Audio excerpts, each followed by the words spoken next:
Hey comrades, what's up? Hope everyone's doing great. We're here to talk about, Wisdom Spring, and finally get around to Ether, who is MMR. She's in the MMR squad along with Mana, who we're going to talk about today as well. It's kind of a preparation. This is one of those events that covers a lot of stuff that is relevant to the overarching story, especially coming up here as we get into the 40s for the campaign levels, or the campaign chapters, which we're not to yet, but we're getting there. So I feel like it's a good idea to cover Mana and Ether and MMR a little bit. So we're going to start with Ether's bond story because it takes place before Wisdom Spring, and then we'll do Mana's afterwards. We'll do Wisdom Spring right there in the middle. Okay. So Ether's bond story, so it starts off with we fall critically ill with some sort of mysterious virus while we're on the surface. And then we get sent over to MMR because the hospital can't deal with the pathogen because it's unknown and they don't have any experimentation with it on us. And we get stuck with Ether. Ether's kind of a lunatic. Anyway. She explains to us that she's got to study us because she's got to develop a cure because, again, it's an unknown pathogen and whatnot, and that we're going to be isolated and alone so that we don't pass it to anybody else, and that this, the treatment, if we don't get the treatment, we could die. So it's very important that we take care of this and make sure that we get the help that we need here. So despite this condition, we become suspicious of the facility. And part of it is because at some point we receive a note that reads help and points to a specific room and a time, and that also has a time of 11 p.m. So as our health slightly improves, we get some ability to start walking around the halls and whatnot, and we take that opportunity to investigate what the note told us about. And we find a bunch of rooms that have like case on them. And we peek into case number 1, and there we witness Ether conducting experiments on restrained Nikkes who are coughing and having kind of the same symptoms that we had. And we realize that the medicine that's being developed is at the expense of like these Nikkes and whatnot. And so we've kind of freaked out, and to avoid getting caught by Ether, who is like a complete lunatic, we head off to our room. As time goes on, we're haunted by this, what we saw, and we return the following night to kind of like see what's going on, and we find the room empty and all the subjects gone. And at that point, Ether like corners us, and she's like, "Ah, gotcha, you're spying on me." And then she has a gun, and we're like, "Oh," we freak out. So then we grab a syringe, and we're like, "If you do anything, we're gonna like inject us and kill ourselves." And then she's like, okay, we're not gonna do that because that'd be a PR disaster for MMR, and I can't have that. So she agrees to talk, and as we put the thing away, she stabs us with aesthetic for defiance.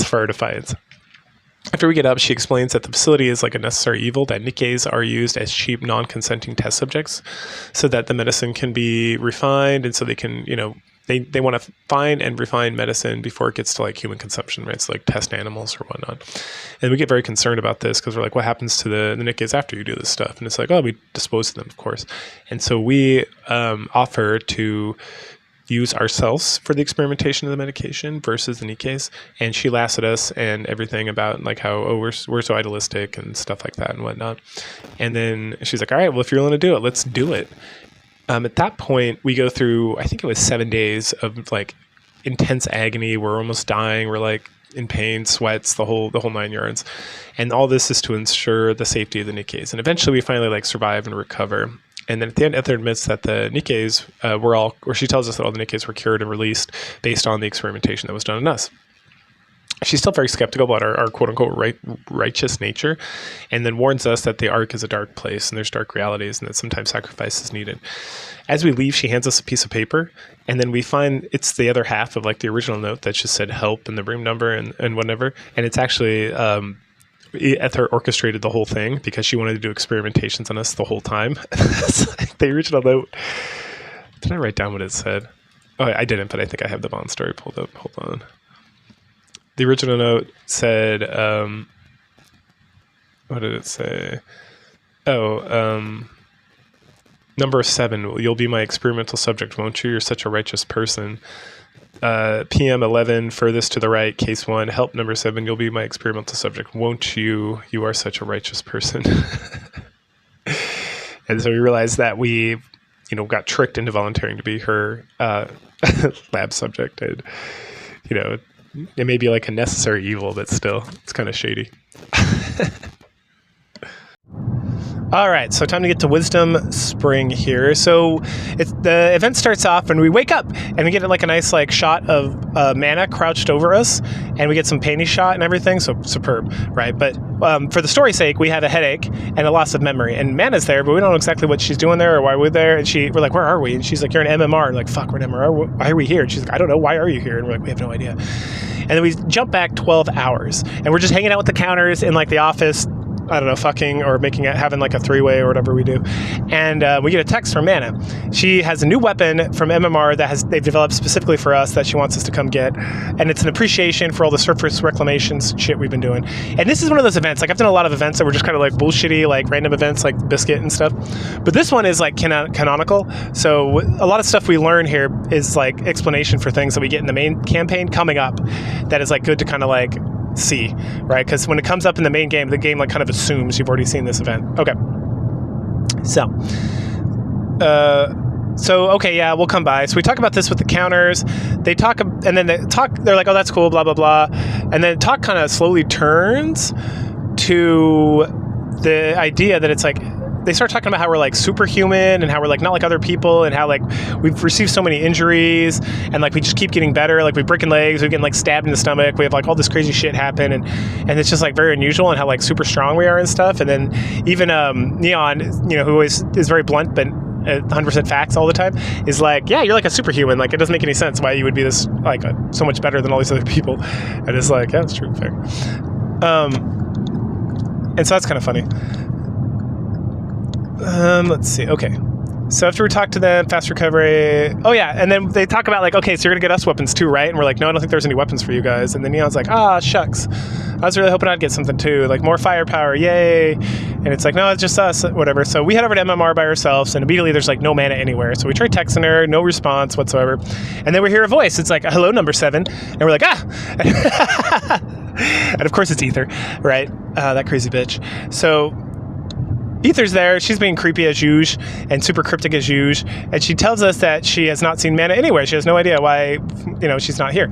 But it's not like her to schedule and then not be around or to meet someone at a certain time or to not even be available. And we're like, oh, what do you mean she's not available? And it's like, well, I haven't seen her like all day, so maybe she's in the deep sector. And we're like, deep sector? The fuck is that? And Ether's like, tee-hee-hee. It's the most top secret part of the MMR Missilus Manufacturing Research Center or something like that. And then she's like, we're like, oh yeah, and she's like, yeah, do you want to go see it? And we're like, yeah, why not? Lead the way. And so, and so we're like chatting as we're like walking around, and at some point she's like, there is only one elevator that goes to Deep Sector. So we follow her and we talk to her about more stuff in regards to like her Bond story and stuff, as well as about what Deep Sector is and stuff. And then we get a little skittish because it's like so top secret. Like, hey, should we be going down here? This seems like a place we should not be. And she teases us. And finally we're like, all right, fine, let's go. So we get to the elevator, and Ether uses a card to open up the elevator and then hands us another card. We go in, and then she's like, all right, head down to Sector E, but not P. Don't ever go to P. And we're like, what? And then, or are you not coming down with us? And she's like, oh, tee-hee. I can't go because I don't have a car access card for level E at this point, because you have to like get pre-advanced warding or pre-advanced like permission to go to Sector E, and I don't have that. I gotta like put it in advance, but I had this guest card just like lying around that hadn't expired yet, tee-hee. And we're like, so okay. And she's like, better be safe. And so we head down. And as we're heading down this elevator, we get super dizzy. And then when we land, we're like even more dizzy. So we're trying walking around, and it's like a real struggle. Like we feel sick, and we just feel like what the hell is going on? And then we hear a voice, and this voice is Mana. And she's like, Commander, what are you doing here? And we go back and forth, and she's like, how'd you even get down here? Like, and we're like, well, Ether. And it's like, where's Ether? And then we're like, well, she said she didn't have authorization. And then Mana's like, that's not how that works. And we're like, what? Wait, why? And then she stops us, and she's like, wait, why are you here? And we're like, oh, for the weapon you said you were going to give us. And she's like, there's no such thing as a weapon for commanders. We only make weapons for Nikkes. Why would you make a weapon for commander? It doesn't make any sense. And we're like, I don't know, that's what you said. And she's like, I've been here all day, and there's no communications out of this place, so it's impossible for me to have contacted you. And we're like, ruh-roh. And then so we talk about how someone used her profile to contact us. And then she's like, well, let's get out of here. So then we head back to the elevator and we try to use the pass to get into it, but the pass is expired now. And it's like, what? And we're like, well, can't you just take us out of here? And she's like, no, like it's so secret. Like Ether wasn't lying. She's like the devil. Like it's like half truths and then like a lot of lies. But no, she has her pass card is only for like 2 specific times. It's like she came down here and then like 3 days later or 2 days later, she's like allowed to leave. So she's not allowed to leave for like another day and a half or 2. So they can get like the most out of her or whatever. It's like very, very regulated, these pass systems here. So then we chat about being trapped and stuff and how Mana just cannot operate the elevator until the time period is over, which is tomorrow. We then talk about the preservation of information in Nikkes and how, she's like, oh, I'm a Nikke, right? And we're like, yeah, of course. And then she's like, so, and it's been, up to this point, or often in the game, it's like, well, Nikkes are for battle. That's the whole point of them. And it's like, no, some people, there's a whole preservation of like the arts and sciences and all this stuff. Then they use Nikkes for it because Nikkes are like supercomputers that can last forever, right? It's like Julia's Bond story, right? Like she was to preserve like musical components and whatnot. And so Mana and several other researchers like became Nikkes so they could preserve like scientific information so that would never be lost, right? And then they can like expand upon that. They can spend more time. It's like Abe from the previous Bond story. Oh, not Bond story, the previous event, Old Tales, right? So there's a lot of that shit going on. And yeah, no sleep, no need to eat, stuff like that. And then Mana suggests that we look around and find a lab that does have access to like outside communication. So Mana tries a bunch of stuff to like, a bunch of different rooms and all this stuff, and everything fails. We find like an altar room with like, that used to be like a church. And this is a very interesting thing that's important too. So we're like, what is their church doing here with all these scientists? And she's like, well, the people we took this over from, they used to be very religious. And it's like, what? It's like, we haven't dealt too much with VTC, but it'll come up more. But that's what this is all tied into. This is like leading into like that concept and giving us some ideas like, hold on, shit's getting real here. Okay, so then there's like no communication, no way out, no alternative way out. And then she takes us to this disused lab, so because our headache keeps getting worse and worse, and then it becomes super intense here, and we can barely hold it together. And then we get like a super sense of deja vu in this room, and then Amanda starts to notice that we're having like a real struggle. And she's like, are you okay? And we're like, yeah, we're fine. And she's like, you are not okay. Are you sick? And we're like, no, we're fine. And she's like, you are not fine. Let's see, deja vu. Okay. And then we start to like collapse, and so she rushes off to get something for us, like water or something. And then we sit on the desk in the room to like steady ourselves, and there's an old tablet, and we bump into it, and it lights up, and it says the AD project, and then it shuts off. And then we have like a memory of a human advancement program.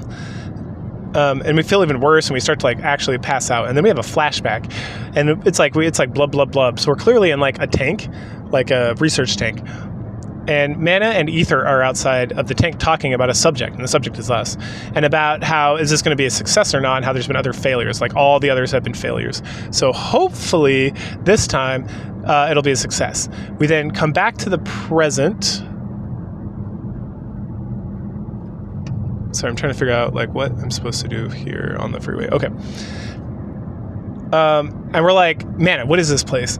And she's like, I don't know, it's just like a lab or something. And then hold on. Back to the present. Mana wakes up. Shift from opening, so we caught up. She tries to talk to us. Okay, so then she's trying to talk to us, and we're like talking about stuff, and then the headache keeps pounding and pounding and pounding, and then it's like, we go back to like the beginning of we pass out, and then we wake up, and we're back at the beginning. Like where the opening scene where it's like we're laying there getting panty shot of Mana while she's like crouched over us.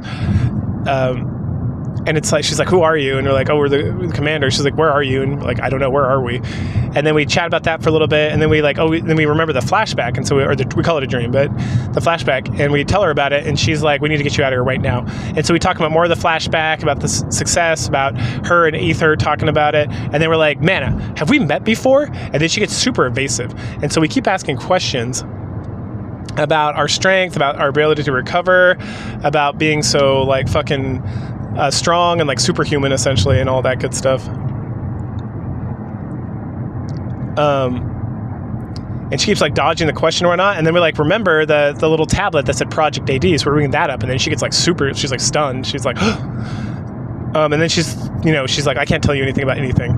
It's all secret. And we're like, what? And we say that if she answers one question from us, that we'll stop asking questions. And she's like, okay, fine. And then we ask her, are we human? And then right as she's about to answer, a woman comes up from behind her and covers her mouth.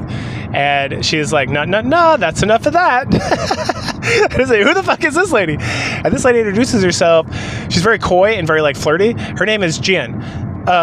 She is Sayun's half-sister, right? And she's a researcher down here. And so she talks a lot about secrets, about the dark parts of the Ark, about those people and how they are always listening. And we're like, are you talking about Enoch? And she's like, oh no, Enoch's a sweetheart. We're talking about the actual dark side of the Ark, like the darkness of the Ark. And then she teases us some more. She calls us number 7. And then she's about to spill some beans. And she's like, oh, tee-hee, I almost spilled some beans. That's on me. I really see why all these Nikkes and everyone else has like huge crushes on you, because it's so easy to just like get caught up telling you like stuff that you shouldn't be hearing, tee-hee. And the man is like, stop teasing him. And she's like, okay, tee-hee. And then she reveals that she's the one who like summoned us down here. And it's like, that's odd. Okay. And then why'd you want us? And she's like, well, I was jealous. Everyone gets to meet you, and like everyone's in love with you. So like I wanted to know why I can't meet you, and I wanted to meet you. And then there's a little bit about that. And then she hands us and Mana security cards to get out of the area. And she tells Mana to take us away, but not to say anything. And then she leaves. Later on, we wake up in a medical room with an IV drip, and we're like, what the fuck? All I remember doing is getting on the elevator. And Mana's like, oh yeah, you passed out in the elevator from exhaustion. Like I did a full medical scan, and there's nothing wrong with you. You're just like all fucked up with with stress and worry, and probably like, having all these flashbacks and shit. And then we chat with her for a little bit, and then she tells us that we need to not worry about this stuff, like, because we're like, well, what about we can carry a Nikke? People can't do that. What about shooting like a railgun off a fucking Navy cruiser? Most humans can't do that. What about recovering from like getting stabbed in the fucking stomach? Humans can't do that. And she's like, well, maybe you're just very good at that. And we're like, no. And then she's like, look, it doesn't matter where you came from. All that matters is how you live your life. And the way you've lived your life, you've gained a lot of followers and friends and like all the Nikkes and everything like that. And, I'm always going to be here for you to help you out. But there's some things we're not going to talk about. I hope you can accept that. And we're like, all right, fine. And then that's like the end of us. So a bit later on, Mana's back in MMR with Ether. And they're talking about the whole situation. And Ether just keeps pestering Mana to be like, so is the commander healthy, or is number 7 healthy? And she's like, I can't tell you anything. Mana's like, I don't know what you mean. And Aether's like, I know you did like a full examination on him, so I just want just tell me, is he healthy? And then Mana's like, no, that would betray my trust because you're such a shady bitch, and like if I tell you stuff, then it means he's a research project, and he's not a research PR project, he's a human being, like all that kind of bullshit. And then finally, like, Ether's like, well, I'll tell you what, if you tell me if he's healthy, I'll tell you whatever you want, no holds bar. And Mana's like, really? She's like, yes, I just want to know if he's healthy or not. And then Mana's like, he's healthy, there's nothing wrong with him, it was just exhaustion. And she's like, oh, that's so good. And she's like thinking about it and like saying some stuff to herself. And then Mana's like, okay, well, I want to know why you faked being me to get him to come down here. And Ether's like, oh, you're so clever, tee-hee-hee. I just wanted to check out about, like, I heard he got stabbed in the stomach like a couple times or shot or whatever, and he recovered, so I just want to make sure he was doing okay. Do a medical checkup. But I couldn't figure out how to get him to come down here so I could do that, because we all know that if I had asked him to come down here, he'd tell me to go fuck myself. So I was at a dilemma. But then Jen like reached out and was like, I want to speak to the commander, bring him down here. And I was like, oh, this is the perfect way to do it. And so killing two birds with one stone. So she pretended to be Mana to lure us in here so that she could get a physical on us through Mana. It's all very good scheming. And then Jen could see her as well, so that would be perfect. Mana then brings up the flashback, and they talk about how no one knows about the project. The only people that know about this project are like Jin, Ether, Mana, the commander-in-chief of the entire Ark, and them. And who are them?